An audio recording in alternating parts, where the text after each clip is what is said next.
24 மணித்தியாலங்களுக்குள்ளே உச்சேவுகணை தாக்குதல்களையும் drone தாக்குதல்களையும் தரைவழி தாக்குதல்களையும் மேற்கொண்டு Saudi அரேபிய படைகளை பொளந்து கட்டும் யெமன் ஹவுதி இராணுவத்தினரும் பற்றி எரியும் மோக்கா துறைமுகமும் ஆயுத கிடங்குகளும். ஹெர்முஸ் ஜலசந்தி பிரதேசத்திலே பற்றி எரியும் எண்ணெய் கப்பல்களும் குர்திஸ்தான் பிரதேசத்தை இலக்கு வைத்து ஈரான் மேற்கொண்டிருக்கக்கூடிய உச்ச தாக்குதல்களும். ஈரானில் களமிறங்கிய கத்தாரிய பிரதமரும் நடைபெற்றிருக்கக்கூடிய பேச்சுவார்த்தைகளும் முடிவுகளும். யெமன் புரட்சித் தலைவரின் அதிரடியான அறிவிப்புகளும் லெபனானிய களத்திலே நடைபெற்று வரக்கூடிய உச்ச மோதல்களும். நெட்டன்யாஹுவின் அறிவிப்புகளும் காசா மற்றும் வெஸ்ட் பேங்க் கள நிலவரங்களும். மக்களை போருக்கு தயார்படுத்தும் பெலரஸும் இன்னுமொரு போர்முனையை திறப்பதற்கு ஆயத்தமாகும் ரஷ்யாவும். பிரித்தானியாவினுடைய பிரதமர் உக்ரைனுக்கான விஜயத்தின் போது உக்ரைனுக்கு தேவையான நீண்ட தூர ஏவுகணைகளை உற்பத்தி செய்வதற்கான அனுமதியை வழங்குவதாக அறிவித்திருந்தார். ரஷ்யாவுக்குள்ளே ஆழமான தாக்குதல்களை மேற்கொள்வதற்கு தேவையான ஸ்டோர்ம் ஷேடோ நீண்ட தூர ஏவுகணைகளை வழங்குவதற்கான அவற்றை உக்ரைனுக்குள்ளேயே உற்பத்தி செய்வதற்கான வேலை திட்டங்களை ஆரம்பிக்கப் போவதாகவும் உறுதியளித்திருந்தார். இதற்கமைவாக நேற்றைய தினம் பிரித்தானியாவினுடைய பாராளுமன்றத்தில் நீண்ட தூர ஸ்டோர்ம் ஷேடோ ஏவுகணைகளை உற்பத்தி செய்வதற்கான அவற்றினுடைய ப்ளூ பிரிண்ட்களை உக்ரைனுக்கு வழங்குவதற்கான முன்மொழிவுகள் முன்வைக்கப்பட்டிருந்தன. மேலும் குறித்த முன்மொழிவானது பிரித்தானிய அரசாங்கத்தின் ஏற்றுக்கொள்ளப்பட்டுள்ளது. இதற்கமைவாக உக்ரைனிய களத்திலேயே நீண்ட தூர ஸ்டோர்ம் ஷேடோ ஏவுகணைகளை உற்பத்தி செய்வதற்கான ப்ளூ பிரிண்ட்கள் வழங்கப்பட்டிருப்பதாகவும் அதனுடைய தொழில்நுட்பங்கள் உக்ரைனுக்கு வழங்கப்பட்டிருப்பதாகவும் உறுதி செய்யப்பட்டுள்ளன. மேலும் பிரித்தானியாவும் பிரான்சும் ஜெர்மனியும் ஒன்றிணைந்து உக்ரைனிய களத்தில் பல தொழிற்சாலைகளை உருவாக்குவதற்கும் நீண்ட தூர ஏவுகணைகளை அவசரமாக வடிவமைப்பதற்கும் தேவையான நிதி உதவிகளை வழங்கப் போவதாகவும் தெரிவிக்கப்படுகின்றது. இந்த திட்டங்களுக்கு அமைவாக குறைந்தது இன்னும் 6 மாதத்திற்குள்ளேயே நீண்ட தூர ஸ்டோர்ம் ஷேடோ ஏவுகணைகள் உருவாக்கப்பட்டுவிடும் என தெரிவிக்கப்படுகின்றது. அத்தோடு ஐரோப்பாவில் இருக்கக்கூடிய ஆயுத உற்பத்தி தொழிற்சாலை இலக்கு வைத்து ரகசியமான குழுக்களை பயன்படுத்தி தாக்குதல்களை மேற்கொள்வதற்கான அனைத்து விதமான வேலை திட்டங்களையும் ரஷ்யா மறைமுகமாக மேற்கொண்டு வருகின்றது. சில தொழிற்சாலைகள் இலக்கு வைத்து ஏற்கனவே தாக்குதல்களும் மேற்கொள்ளப்பட்டிருந்தன. ரஷ்யாவினுடைய மேற்கு பிரதேசத்திலும் அதிலும் குறிப்பாக வடமேற்கு பிரதேசத்திலும் அதிகளவான படைகள் குவிக்கப்பட்டு வருகின்றன. இப்படியான நிலைமையில் தற்போது பெலரஸ் நாடும் தங்களுடைய உச்செச்சரிக்கையை வெளிப்படுத்தியுள்ளது. இதற்கமைவாக பெலரஸ் நாடு தழுவிய இராணுவ பயிற்சிகளை மேற்கொள்ள வேண்டும் என்றும் பெலரஸ் நாட்டு மக்களுக்கான எச்சரிக்கைகள் வழங்கப்பட்டு அணிதிரட்டல்கள் மேற்கொள்ளப்பட வேண்டும் என்றும் அறிவித்துள்ளது. பெலரஸ் முழுவதும் இராணுவ தயார்படுத்தல் வேலை திட்டங்களும் பயிற்சிகளும் தொடர்ச்சியாக மேற்கொள்ளப்பட்டு வருகின்றன. ரஷ்யாவினுடைய எல்லை பிரதேசத்தை போன்று பெலரஸினுடைய எல்லை பிரதேசத்திலும் அதிகளவான இராணுவம் குவிக்கப்பட்டு வருகின்றது. ஒரு மிகப்பெரிய போர்க்களத்தின் போது மக்கள் எவ்வாறு எச்சரிக்கையாக நடந்து கொள்ள வேண்டும் என்பது தொடர்பான அறிவுறுத்தல்களும் பெலரஸ் மக்களுக்கு பெலரஸ் அரசாங்கத்தினால் வழங்கப்பட்டு வருகின்றன. அது மட்டுமல்லாமல் வடக்கு உக்ரைனின் செர்னிகோவ் பிரதேசத்தில் அதிகளவான படைகளையும் ரஷ்யா குவித்து வருகின்றது. இந்த செர்னிகோவ் பிரதேசத்தை இலக்காக கொண்டு பெலரஸும் அதிகளவான படைகளையும் தயார்படுத்தல்களையும் மேற்கொண்டு வருகின்றது. அதாவது ரஷ்யா வடக்கு உக்ரைனின் செர்னிகோவ் பிரதேசத்தினூடாக இன்னும் ஒரு புதிய போர்முனையை திறப்பதற்கான வாய்ப்புகள் அதிகமாக இருப்பதாகவும் குறித்த பிரதேசத்தினூடாக போர்முனையை திறந்து உக்ரைனுக்கு அதிகளவான தாக்கத்தை ஏற்படுத்தக்கூடிய அடிகளை வழங்குவதற்கு தயாராகி வருவதாகவும் தெரிவிக்கப்படுகின்றது.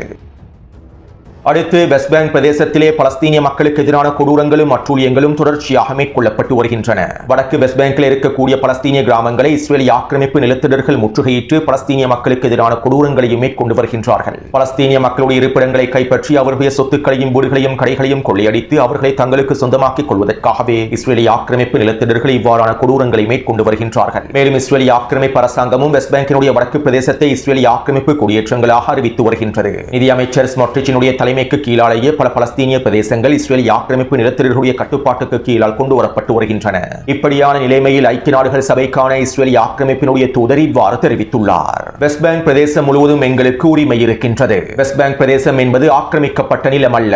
வெஸ்ட் பேங்க் பிரதேசம் முழுவதும் எங்களுக்கு சொந்தமான பிரதேசமாகும். இந்த நிலத்தின் மீது எங்களுக்கு வரலாற்று உரிமை உண்டு. யூதா சமாரியா பிரதேசமாகவே இந்த வெஸ்ட் பேங்க் பிரதேசம் அழைக்கப்படுகின்றது. மேலும் இந்த நிலத்தின் மீது எங்களுக்கு விவிலிய உரிமை இருக்கின்றது. இதற்கமைவாக வெஸ்ட் பேங்க் பிரதேசம் முழுவதும் எங்களுடைய யூதா மற்றும் சமாரியா பிரதேசங்களோடு முழுமையாக இணைக்கப்படும். எங்களுடைய வரலாற்று உரிமை மிக்க இந்த பிரதேசத்தை நாங்கள் ஒரு பொழுதும் விட்டுக் கொடுக்க போவதில்லை. எங்களுடைய விவிலிய உரிமைகளை நாங்கள் ஒரு பொழுதும் விட்டுக் கொடுக்க போவதில்லை. வெஸ்ட் பேங்க் பிரதேசத்தில் எங்களுடைய நிலங்களை முழுமையாக மீட்டெடுப்பதன் மூலமாகவே யூதர்களுடைய எதிர்காலத்தையும் பாதுகாக்க முடியும் என அவர் குறிப்பிட்டுள்ளார்.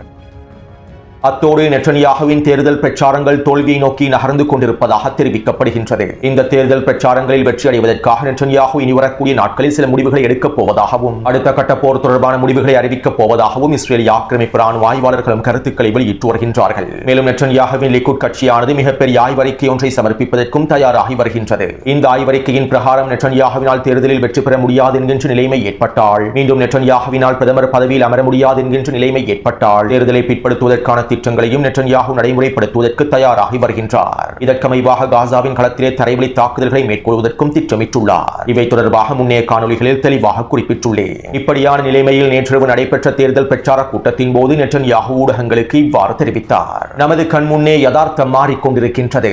நேற்று நான் பாதுகாப்பு அமைச்சர் மற்றும் இராணுவ தளபதிகளோடு பாதுகாப்பு அமைச்சக கூட்டத்திலே அமர்ந்திருந்தேன். இதன்போது நான் பார்க்க விரும்பியது ஒரே ஒரு வரைபடம் தான். நான் அந்த வரைபடத்திலே அதிகளவான புள்ளிகளை பார்வையிட்டேன். இந்த புள்ளிகள் மூலமாக நிகழ்காலத்திலே நாங்கள் எங்களுடைய பாதுகாப்பை உறுதி செய்வதனையும் எதிர்காலத்திலே யூதர்களுடைய பாதுகாப்பை உறுதி செய்வதனையும் நான் கண்முன்னே பார்க்கின்றேன். அதாவது வெஸ்ட் பேங்க் பிரதேசத்திலே நாங்கள் 160க்கும் அதிகமான புறக்காவல் நிலையங்களை உருவாக்கி 104 இஸ்ரேலிய சமூகங்களை குடியமர்த்தி இருக்கின்றோம். உண்மையிலேயே இது எங்களுடைய மிகப்பெரிய வெற்றியாகும். யூதர்களுடைய எதிர்காலத்தை பாதுகாப்பதற்கான இந்த வேலை திட்டம் ஒரு மிகப்பெரிய வெற்றியாகும். இன்று உலகம் முழுவதும் இருக்கக்கூடிய எங்களுடைய சகோதர சகோதரிகள் இதனை தெளிவாக புரிந்து கொள்கின்றார்கள். எங்களுக்கு இந்த நிலத்தை தவிர வேறு எந்த நிலமும் இல்லை. இஸ்ரேல் என்பது யூதர்களுக்கு சொந்தமான பிரதேசமாகும். இது எங்களுடைய வரலாற்று முக்கியத்துவம் வாய்ந்த பிரதேசமாகும். இதனால் உலகெங்கிலும் இருக்கக்கூடிய ஒட்டுமொத்த யூதர்களும் எங்களுடைய இந்த நிலத்திற்கு தான் வருகை தருவார்கள். இந்த இஸ்ரேலிய நிலமானது ஒவ்வொரு யூத பெண்ணுக்கும் ஒவ்வொரு யூத இளைஞனுக்கும் திறந்தே இருக்கின்றது. இஸ்ரேல் தேசத்திலே இஸ்ரேலிய எதிர்த்திலே நாங்கள் உங்களுக்காக காத்துக் கொண்டிருக்கின்றோம். மேலும் வரவிருக்கக்கூடிய காலம் மிக முக்கியமான காலமாகும். அனைவரும் இஸ்ரேலிய நிலத்தில் ஒன்றுபட வேண்டிய மிக முக்கியமான காலமாகும். வரவிருக்கக்கூடிய மிகப்பெரிய எதிர்காலத்திற்கான களத்தையே நாங்கள் அமைத்துக் கொண்டிருக்கின்றோம். இஸ்ரேலிய களத்திலே எங்களுடைய மிகப்பெரிய நோக்கங்கள் இனி வரக்கூடிய நாட்களில் நிறைவேறப் போகின்றன. இதனால் அனைத்து யூதர்களும் இஸ்ரேலை நோக்கி களமிறங்க வேண்டும். உங்களுடைய எதிர்காலத்திற்காக நாங்கள் பாடுபடுவதற்கு தயாராகவே இருக்கின்றோம் என நெட்டன்யாகு குறிப்பிட்டிருந்தார். அதாவது வரவிருக்கக்கூடிய அழியா அலை என நெட்டன்யாகு குறிப்பிட்டிருப்பது மெசாயினுடைய வருகையாகும். இன்னும் ஒரு விதத்தில் குறிப்பிடுவதாக இருந்தால் தஜ்ஜாலினுடைய வருகையாகும். மேலும் இதற்கான களத்தையே உருவாக்கி வருவதாக நெட்டன்யாகு அறிவிக்கின்றார். அத்தோடு நெட்டன்யாகு இந்த பிரச்சாரங்களை மேற்கொள்வதற்கு பின்னால் இருக்கக்கூடிய உண்மையான காரணம் என்னவென்றால் அதிகளவான இஸ்ரேலிய ஆக்கிரமிப்பு நிலத்தினர்கள் இஸ்ரேலிய ஆக்கிரமிப்பை விட்டு வெளியேறி வருவதுதான். அல்-அக்ஸா வெள்ளப்போர் ஆரம்பிக்கப்பட்டதற்கு பின்பு இஸ்ரேலிய ஆக்கிரமிப்பிலிருந்து இஸ்ரேலிய ஆக்கிரமிப்பு நிலத்தினர்கள் வெளியேறுவதற்கு ஆரம்பித்தார்கள். ஹிஸ்புல்லாஹ் இராணுவத்தின் தாக்குதல்களினால் வடக்கு பிரதேசத்திலிருந்து லட்சக்கணக்கான இஸ்ரேலிய நிலத்தினர்கள் வெளியேறினார்கள். பலஸ்தீனிய போராளிகளுடைய தாக்குதல்களினால் காசாவிற்கு அருகாமையில் இருக்கக்கூடிய குடியேற்ற பிரதேசங்களில் இருந்து ஆயிரக்கணக்கான லட்சக்கணக்கான இஸ்ரேலிய நிலத்தினர்கள் வெளியேறினார்கள். அதே போன்று ஈரானிய தாக்குதல்களை தொடர்ந்தும் இஸ்ரேலிய ஆக்கிரமிப்பிலிருந்து ஆயிரக்கணக்கான நிலத்தினர்கள் வெளியேறினார்கள். சைப்ரஸ், ஐரோப்பா மற்றும் அமெரிக்கா, கனடா போன்ற நாடுகளுக்கு இடம்பெயர்ந்தார்கள். சுருக்கமாக குறிப்பிடுவதாக இருந்தால் கடந்த 3 வருடத்திற்குள்ளே மாத்திரம் அல்-அக்ஸா வெள்ளப்போர் ஆரம்பிக்கப்பட்டதற்கு பின்பு மாத்திரம் கிட்டத்தட்ட 10 லட்சத்திற்கும் அதிகமான இஸ்ரேலிய ஆக்கிரமிப்பு நிலத்தினர்கள் இஸ்ரேலிய ஆக்கிரமிப்பை விட்டு வெளியேறியுள்ளார்கள். இது இஸ்ரேல் மீது யூதர்கள் வைத்திருக்கக்கூடிய நம்பிக்கையை 56% குறைத்திருப்பதாகவும் ஆய்வறிக்கைகளில் குறிப்பிடப்பட்டுள்ளன.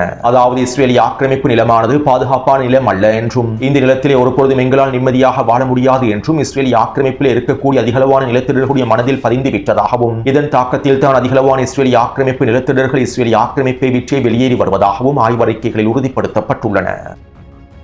அடுத்து காசாவின் களத்திலே இஸ்ரேலிய ஆக்கிரமிப்பு தொடர்ச்சியான தாக்குதல்களை மேற்கொண்டு வருகின்றது. அதிலும் குறிப்பாக காசாவின் களத்திலிருந்து பட்டங்களை விடக்கூடிய இளைஞர்கள் இலக்கு வைத்து இந்த தாக்குதல்கள் அதிகப்படுத்தப்பட்டுள்ளன. கடந்த 48 மணித்தியாலங்களுக்குள் வடக்கு காசாவிலும் கான் யூனிஸ் பிரதேசத்திலும் பட்டங்களை விற்ற குடும்பங்களை இலக்கு வைத்து தாக்குதல்கள் மேற்கொள்ளப்பட்டுள்ளன. இந்த தாக்குதல்களிலே குறைந்தது 20க்கும் அதிகமான பலஸ்தீனிய மக்கள் இனப்படுகொலை செய்யப்பட்டிருக்கலாம் என தெரிவிக்கப்படுகின்றது. அடுத்து லெபனானிய களத்திலும் இஸ்ரேலிய ஆக்கிரமிப்பு வீரியமான வான்வழி தாக்குதல்களை மேற்கொண்டு வருகின்றது. கடந்த 48 மணித்தியாலத்திற்குள்ளே தெற்கு லெபனான் பிரதேசத்திலும் லிச்சானி நதி கருகாமல் இருக்கக்கூடிய பிரதேசங்களிலும் நபட்டியாவிலும் அலியல் தாகிர் பிரதேசத்திலும் கிட்டத்தட்ட 25க்கும் அதிகமான வான்வழி தாக்குதல்கள் மேற்கொள்ளப்பட்டுள்ளன. அதே போன்று நபட்டியா மற்றும் அலியல் தாகிர் பிரதேசத்திலே ஹிஸ்புல்லாஹ் இராணுவத்தின் படைக்குழுக்களை பலவீனப்படுத்தும் நோக்கத்தோடும் இஸ்ரேலிய ஆக்கிரமிப்பு அலியல் தாகிர் மலையுச்சி பிரதேசத்தை சுற்றி வளைத்து வீரியமான வான்வழி தாக்குதல்களை மேற்கொள்கின்றது. இப்படியான நிலைமையில் அமெரிக்காவும் இஸ்ரேலிய ஆக்கிரமிப்பும் லெபனானிய அரசாங்கத்தின் மீது அழுத்தங்களையும் வழங்கி வருகின்றன.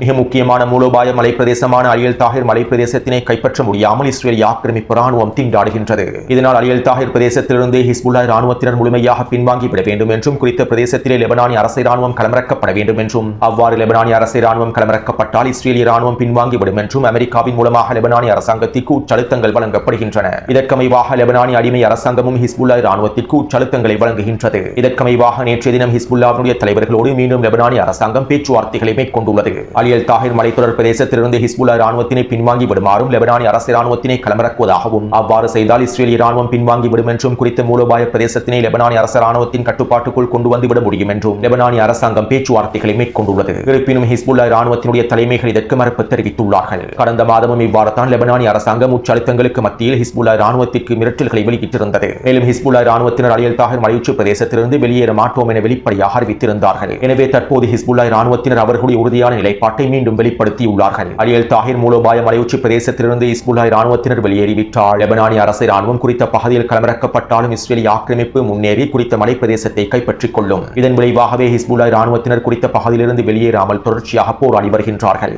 இதற்கமைவாக அரியல் தாஹிர் மலையுச்சி பிரதேசத்திலிருந்தும் அதற்கருகாமல் இருக்கக்கூடிய பகுதிகளிலிருந்தும் ஹிஸ்புல்லாஹ் இராணுவத்தினர் இஸ்ரேலிய ஆக்கிரமிப்பின் தொடரணிகளை இலக்கு வைத்து வீரியமான பதிலடி தாக்குதல்களை மேற்கொண்டு வருகின்றார்கள். கடந்த 48 மணித்தியாலங்களுக்குள்ளே இஸ்ரேலிய ஆக்கிரமிப்பின் தொடரணிகளை இலக்கு வைத்து 2 தாக்குதல்கள் மேற்கொள்ளப்பட்டிருப்பதாகவும் இந்த தாக்குதல்களின் விளைவாக இஸ்ரேலிய ஆக்கிரமிப்பினால் குறித்த பிரதேசத்திலே முன்னேற்றங்களை அடைந்து கொள்ள முடியாமல் இருப்பதாகவும் தெரிவிக்கப்படுகின்றது. அடுத்து யமன் அன்சாருல்லாவினுடைய புரட்சி தலைவர் அப்துல் மலிக் அவர்கள் விசேட அறிவிப்பொன்றை வெளியிட்டிருந்தார். இந்த இறுதிப் போரிலே நாங்கள் தொடர்ச்சியாக போராடுவோம். அமெரிக்க ஆக்கிரமிப்புக்கு எதிராகவும் ஜியோனிஸ் ஆக்கிரமிப்புக்கு எதிராகவும் அதனுடைய நட்பு நாடுகளுக்கு எதிராகவும் நாங்கள் தொடர்ச்சியாக போராடுவோம். ஜியோனிஸ் ஆக்கிரமிப்பு முழுமையாக அளிக்கப்படும் என்கின்ற வாக்குறுதி நிறைவேற்றப்படும் வரை நாங்கள் தொடர்ச்சியாக போராடுவோம். மேலும் ஜியோனிஸ் ஆக்கிரமிப்பு அளிக்கப்பட்டு ஒட்டுமொத்த பலஸ்தீனிய பிரதேசங்களும் மீட்டெடுக்கப்படும். இதற்கமைவாக பலஸ்தீனிய போராளிகளும் பலஸ்தீனிய மக்களும் தொடர்ச்சியாக போராடுவார்கள். நாங்களும் அவர்களுக்கு முழுமையான ஆதரவை வெளிப்படுத்துவோம். இந்த போரிலே நாங்கள் பலஸ்தீனிய மக்களுக்கான பலஸ்தீனிய போராளிகளுக்கான ஆதரவை ஒருபொழுதும் நிறுத்தப் போவதில்லை. அதே போன்று நாங்கள் ஈரானிய முஸ்லிம் மக்களோடும் ஒன்றிணைந்து நிற்கின்றோம். எதிர்ப்பற்றுகளோடு ஒன்றிணைந்து செயற்படுகின்றோம். எதிர்ப்பற்றுகளுக்கு இடையிலான ஒருங்கிணைப்பையும் நாங்கள் வலுப்படுத்துகின்றோம். இதற்கமைவாக ஆக்கிரமிப்பாளர்களையும் ஜியோனிஸ் ஆக்கிரமிப்பையும் எதிர்த்து தொடர்ச்சியாக போராடுவோம். யமனின் களத்திலே தற்போது மிகப்பெரிய போர் நடைபெற்று வருகின்றது. சவுதி அரேபிய ஆக்கிரமிப்பாளர்கள் எங்களுடைய மக்களின் தேசிய சொத்துக்களை பறித்து எங்களுடைய மக்களின் உரிமைகளை பறித்து கொடூரங்களை மேற்கொள்கின்றது. யமன் முஸ்லிம்களுக்கு எதிராக இனப்படுகொலைகளை மேற்கொள்கின்றது. யமன் மக்களுடைய உரிமைகளை பறித்து யமன் மக்களுடைய விமான நிலையங்களையும் முற்றுகையிடுகின்றது. ஆனால் புனித நகரமான மக்கா மற்றும் மதீனாவிலே யூதர்கள் களமிறங்குவதற்கான அனுமதியையும் வழங்குகின்றது. ஜியோனிஸ் ஆக்கிரமிப்பு யூதர்களுக்கு மக்கா மதீனாவை திறந்து கொடுக்கின்றது. சவுதி அரேபியா ஆக்கிரமிப்பாளராகவும் ஜியோனிஸ் ஆக்கிரமிப்பினுடைய நண்பராகவுமே செயற்படுகின்றது. மேலும் ஜியோனிஸ் ஆக்கிரமிப்புக்கு முழுமையான ஆதரவை வழங்கக்கூடிய சவுதி அரேபிய ஆக்கிரமிப்பாளர்கள் மேற்கொள்ளக்கூடிய அனைத்து விதமான வேலை திட்டங்களுக்கும் யமன் மக்களுக்கு எதிரான கொடூரங்களுக்கும் முழுமையான பொறுப்பை சுமப்பார்கள். எங்களுடைய அன்புக்குரிய யமன் மக்கள் இறைவனிடமே உதவி தேடுகின்றார்கள். நாங்கள் இறைவனிடமே உதவி தேடுகின்றோம். இந்த சாத்தான்களின் நூற்றாண்டு ராஜ்யங்கள் முடிவுக்கு கொண்டு வரப்பட்டு யமன் மக்களுடைய உரிமைகள் வழங்கப்பட வேண்டும் என நாங்கள் இறைவனிடமே கேட்கின்றோம். மேலும் இதற்காகவே நாங்கள் தொடர்ச்சியாக போராடுகின்றோம். மத்திய கிழக்கை மாற்றுதல் மற்றும் இஸ்ரேலிய ஆக்கிரமிப்பை விரிவாக்குதல் என்கின்ற திட்டங்களுக்கு கீழாலேயே யமன் பிரதேசம் குறிவைக்கப்படுகின்றது. இஸ்ரேலுக்கு சார்பான இஸ்ரேலிய ஆக்கிரமிப்பை ஏற்றுக்கொள்ளக்கூடிய ஒரு மத்திய கிழக்கு பிராந்தியத்தினை உருவாக்குவதற்காகவே சவுதி அரேபிய ஆக்கிரமிப்பாளர்களும் யமன் மக்களை இலக்கு வைக்கின்றார்கள். எங்களுடைய தேசத்தின் மீது கொடூரங்களை அவிழ்த்து விடுகின்றார்கள். 12 ஆண்டுகளுக்கு மேலாக அமெரிக்க ஆக்கிரமிப்பின் முழுமையான ஆதரவை பெற்று சவுதி அரேபிய ஆக்கிரமிப்பு மேற்கொண்டு வரக்கூடிய கொடூரங்கள் அனைத்தையும் நாங்கள் முடிவுக்கு கொண்டு வர வேண்டும். இதற்கமைவாகவே யமனின் களத்தில் எங்களுடைய போரானது விரிவடைந்து வருகின்றது என யமன் அன்சாருல்லாவினுடைய புரட்சி தலைவர் அப்துல் மலிக் அவர்கள் தெரிவித்துள்ளார். அடுத்து கடந்த 24 மணித்தியாலத்திற்குள்ளே யமன் ஹவுதி ராணுவத்தினர் வீரியமான ஏவுகணை தாக்குதல்களையும் ட்ரோன் தாக்குதல்களையும் மேற்கொண்டு வருகின்றார்கள். இதற்கமைவாக மோக்கா துறைமுகத்திற்கு தெற்கு பகுதியில் இருக்கக்கூடிய பல ராணுவ கட்டளை தளங்களை இலக்கு வைத்தும் சவுதி அரேபியா மற்றும் அதனுடைய கூட்டுப்படைகள் நிலை கொண்டிருக்கக்கூடிய பிரதேசங்களை இலக்கு வைத்தும் ஏவுகணை தாக்குதல்களையும் ட்ரோன் தாக்குதல்களையும் மேற்கொண்டுள்ளார்கள். இந்த தாக்குதலினால் குறித்த பிரதேசத்திலே கிட்டத்தட்ட 5க்கும் அதிகமான வெடிப்புகள் பதிவாக இருப்பதாகவும் பல சவுதி அரேபிய அதிகாரிகளும் கூட்டுப்படை அதிகாரிகளும் கொத்து கொத்தாக அளிக்கப்பட்டிருப்பதாகவும் தெரிவிக்கப்படுகின்றது. அதே போன்று மாரி பிரதேசத்திலும் ஹதர்மோத் பிரதேசத்திலும் நிலை இருக்கக்கூடிய சவுதி அரேபிய கூட்டுப்படைகளுக்கு எதிராகவும் ட்ரோன் தாக்குதல்களும் ஏவுகணை தாக்குதல்களும் மேற்கொள்ளப்பட்டுள்ளன. இந்த தாக்குதல்களிலே சவுதி அரேபிய கூட்டுப்படைகளின் தொடரணிகள் சிதைக்கப்பட்டிருப்பதாகவும் பல போர் வாகனங்கள் அளிக்கப்பட்டிருப்பதாகவும் உறுதி செய்யப்பட்டுள்ளன. மேலும் யமனின் வான் பரப்பிலே யமன் ஹவுதிகளுக்கு எதிரான கண்காணிப்பை மேற்கொள்வதற்காக களமிறக்கப்பட்டிருந்த சவுதி அரேபியாவினுடைய 2 மிகப்பெரிய ட்ரோன்களை இலக்கு வைத்தும் தாக்குதல்களை மேற்கொண்டுள்ளார்கள். இந்த தாக்குதலிலே 2 ட்ரோன்களும் சுட்டு வீழ்த்தப்பட்டிருப்பது உறுதி செய்யப்பட்டுள்ளது. மேலும் இதற்கு பதிலடியாக இன்றிரவு யமன் ஹவுதி ராணுவத்தினர் சவுதி அரேபியாவின் எண்ணெய் தளங்கள் இலக்கு வைத்து மீண்டும் தாக்குதல்களை மேற்கொள்ளலாம் என்றும் எதிர்பார்க்கப்படுகின்றது. அதேபோன்று தரைவழி தாக்குதலிலே தாய்ஸ் மற்றும் அத்தாலி பிரதேசத்திலே உச்ச மோதல்கள் நடைபெற்று வருகின்றன. தாய்ஸினுடைய பல குன்று பிரதேசங்களை இலக்கு வைத்தும் ஏவுகணை தாக்குதல்கள் மேற்கொள்ளப்பட்டுள்ளன. மேலும் இலக்கம் 4 நாளும் 5 நாளும் குறிப்பிடப்பட்டிருக்கக்கூடிய தாய்ஸ் மற்றும் அத்தாலி பிரதேசத்தினூடாக யமன் ஹவுதி ராணுவத்தினர் முன்னேறி இருப்பதாகவும் பல பிரதேசங்களை தங்களுடைய கட்டுப்பாட்டுக்குள் கொண்டு வந்திருப்பதாகவும் தெரிவிக்கப்படுகின்றது. அதேபோன்று பாபல் மண்ட பிரதேசத்திற்கு அருகாமையில் இருக்கக்கூடிய ஜுகோர் தீவை இலக்கு வைத்து யமன் ஹவுதிகள் தாக்குதல்களை மேற்கொண்டுள்ளார்கள். யமன் ஹவுதிகளுடைய கடற்படை படைகள் களமிறங்கி ஜுகோர் தீவை கைப்பற்றுவதற்கான தாக்குதல்களை மேற்கொண்டுள்ளார்கள். இன்று அதிகாலை வேளையிலேயே இந்த கடற்படை மோதல்கள் நடைபெற்றிருப்பதாகவும் இதன்போது பல சவுதி அரேபிய கூட்டுப்படைகளின் படகுகள் மூழ்கடிக்கப்பட்டிருப்பதாகவும் தெரிவிக்கப்படுகின்றது. அதாவது யமன் ஹவுதி ராணுவத்தினர் குறித்த வரைபடத்திலே காண்பிக்கப்பட்டிருக்கக்கூடிய ஜுகூர் தீவை கைப்பற்றுவதற்கான தாக்குதல்களை மேற்கொண்டு வருகின்றார்கள். யமன் ஹவுதிகளுடைய கடற்படையே இந்த தாக்குதல்களை மேற்கொண்டு வருகின்றன. மேலும் இந்த ஜுகூர் தீவை கைப்பற்றினால் மோக்கா துறைமுகத்தை இலக்கு வைத்தும் கடல் வழியாக தரைவழி தாக்குதல்களை மேற்கொள்ள முடியும். அதேபோன்று டிஜிபவுட்டில் இருந்து தாக்குதல்களை மேற்கொள்வதற்கு திட்டமிட்டிருக்கக்கூடிய சவுதி அரேபியாவுடைய முயற்சிகளையும் தோற்கடிக்க முடியும். இதற்கமைவாகவே தற்போது யமன் ஹவுதி ராணுவத்தினர் குறித்த தீவை கைப்பற்றுவதற்கான வேலை திட்டங்களை வேகப்படுத்தி இருப்பதாகவும் குறிப்பிடப்படுகின்றது. அடுத்து ஹெர்முஸ் ஜலசந்தி பிரதேசத்திலே அனைத்து கன்னிவெடிகளையும் முழுமையாக நீக்கிவிட்டதாக டொனால்ட் ட்ரம்ப் அறிவித்திருந்தார். இருப்பினும் எந்தவிதமான கன்னிவெடிகளும் நீக்கப்படவில்லை. இவை தொடர்பான உறுதிப்படுத்தப்பட்ட தகவல்கள் எங்களுக்கு கிடைக்கப்பெறவில்லை. கன்னிவெடிகள் ஹெர்முஸ் ஜலசந்தி பிரதேசத்திலிருந்து நீக்கப்பட்டதற்கான ஆதாரங்கள் வெளிப்படுத்தப்படவில்லை என அடிமை அரபுகள் கப்பல் நிறுவனங்களுக்கு தனிப்பட்ட முறையில் அறிவித்துள்ளன. அதாவது டொனால்ட் ட்ரம்பினுடைய பேச்சை கேட்டு கப்பல் நிறுவனங்கள் ஹெர்முஸ் ஜலசந்தி பிரதேசத்தினை கடந்து விட வேண்டாம் என்றும் கன்னிவெடிகள் இன்னும் அகற்றப்படவில்லை என்றும் அடிமை அரபுகள் அவர்களோடு சம்பந்தப்பட்டிருக்கக்கூடிய கப்பல் நிறுவனங்களுக்கு அறிவுறுத்தல்களை வழங்கியுள்ளார்கள். அத்தோடு நள்ளிரவு வேளை இந்தியாவுக்கு சொந்தமான ஹனா என்கின்ற எண்ணெய் கப்பலானது ஹெர்முஸ் ஜலசந்தி பிரதேசத்தை கடப்பதற்கு முயற்சி செய்துள்ளது. இதன்போது ஈரானிய கடற்படையினர் எச்சரிக்கை தாக்குதல்களை மேற்கொண்டுள்ளார்கள். இதைத் தொடர்ந்து குறித்த எண்ணெய் கப்பலானது இந்தியாவுடைய எண்ணெய் கப்பலானது பின்வாங்கி இருப்பதாக தெரிவிக்கப்படுகின்றது. மேலும் இதைத் தொடர்ந்து குவைட்டுக்கு சொந்தமான எண்ணெய் கப்பல் ஒன்று ஹெர்முஸ் ஜலசந்தி பிரதேசத்தை நோக்கி நகர்வதற்கு முயற்சி செய்துள்ளது. ஓமானிய வழித்தடத்தின் மூலமாகவே குறித்த எண்ணெய் கப்பலானது நகர்வதற்கு முயற்சி செய்துள்ளது. இதன்போது ஈரானிய ராணுவத்தினர் குறித்த எண்ணெய் கப்பல் இலக்கு வைத்து தாக்குதல்களை மேற்கொண்டுள்ளார்கள். இந்த தாக்குதலினால் குறித்த எண்ணெய் கப்பலினுடைய என்ஜின் அறைகளில் தீப்பரவல் ஏற்பட்டுள்ளது. இந்த தாக்குதலிலே குறித்த எண்ணெய் கப்பலானது சிதைவடைந்திருப்பதாகவும் ஹெர்முஸ் ஜலசந்தி பிரதேசத்திலிருந்து பின்வாங்கி வருவதாகவும் தெரிவிக்கப்படுகின்றது. அத்தோடு இன்றைய தினம் கத்தாரினுடைய பிரதமரும் வெளியுறவுத்துறை அமைச்சருமாக செயற்படக்கூடிய அத்தானி அவசரமாக ஈரானிலே களமிறங்கியுள்ளார். மீண்டும் ஹெர்முஸ் ஜலசந்தி பிரதேசத்தை முழுமையாக திறப்பது தொடர்பாகவும் அமெரிக்காவுடனான புரிந்துணர்வு ஒப்பந்தத்தினை நடைமுறைப்படுத்துவது தொடர்பாகவும் எதிர்கால நடவடிக்கைகள் தொடர்பாகவும் விவாதங்களை பேச்சுவார்த்தைகளை மேற்கொள்வதற்காகவே கத்தாரிய பிரதமர் அவசரமாக ஈரானில் களமிறங்கி இருப்பதாக தெரிவிக்கப்படுகின்றது. அதாவது கத்தார் மிகப்பெரிய பொருளாதார நெருக்கடிகளுக்குள் சிக்கிக் கொண்டுள்ளது. முன்னே காணொலிகளில் இவை தொடர்பாக நான் தெளிவாக குறிப்பிட்டிருந்தேன். மேலும் கத்தாரினுடைய LNG உற்பத்தியானது 96% குறைவடைந்துள்ளது. இப்படியான நிலைமையில் தற்போது ஹெர்முஸ் ஜலசந்தி பிரதேசத்தை அவசரமாக திறந்து ஹெர்முஸ் ஜலசந்தி பிரதேசத்தின் வழியாக போக்குவரத்தை மேற்கொள்வதற்கும் கத்தார் எண்ணெய் மற்றும் எரிவாயு கப்பல்களை நகர்த்துவதற்கும் பேச்சுவார்த்தைகளை மேற்கொள்வதற்காகவே கத்தாரிய பிரதமர் அவசரமாக ஈரானில் களமிறங்கி இருப்பதாகவும் தெரிவிக்கப்படுகின்றது. அத்தோடு ஈரானினுடைய 3 விமானிகள் கத்தாரிலே பணைய கைதிகளாகவே இருக்கின்றார்கள். இவை தொடர்பாக கத்தார் இன்னும் வெளிப்படையாக அறிவிக்கவில்லை. கத்தாரில் இருக்கக்கூடிய அமெரிக்க தளம் ஒன்றிலேயே இவர்கள் மறைத்து வைக்கப்பட்டிருப்பதாக தெரிவிக்கப்படுகின்றது. மேலும் 3 ஈரானிய பணைய கைதிகளை வைத்தும் கத்தார் காய் நகர்த்தல்களை மேற்கொள்வதற்கு திட்டமிட்டிருக்கலாம் என தெரிவிக்கப்படுகின்றது. அத்தோடு ஈரான் குர்திஸ்தான் பிரதேசத்தை இலக்கு வைத்து தொடர்ச்சியான தாக்குதல்களை மேற்கொண்டு வருகின்றது. இதற்கமைவாக நேற்றிரவு குர்திஸ்தானினுடைய ஏபில் பிரதேசத்திலும் சுலைமானியா பிரதேசத்திலும் கிட்டத்தட்ட 6க்கும் அதிகமான ட்ரோன் தாக்குதல்களும் ஏவுகணை தாக்குதல்களும் மேற்கொள்ளப்பட்டுள்ளன. இந்த தாக்குதல்களிலே குர்திஸ் பிரிவினைவாதிகளுடைய பல தளங்கள் அளிக்கப்பட்டிருப்பதாகவும் முக்கியமான தலைமையகங்கள் அளிக்கப்பட்டிருப்பதாகவும் பல பிரிவினைவாத தளபதிகள் அளிக்கப்பட்டிருப்பதாகவும் தெரிவிக்கப்படுகின்றது. எனவே இந்த காணொலி தொடர்பான கருத்துக்களை பதிவிடுங்கள். தொடர்ந்தும் என்னுடன் இணைந்திருங்கள். நன்றி, வணக்கம். சுந்தோஸ் முகமது இம்தியாஸ் என்ற எனது யூடியூப் சேனலை சப்ஸ்கிரைப் செய்யுங்கள். நன்றி உறவுகளே.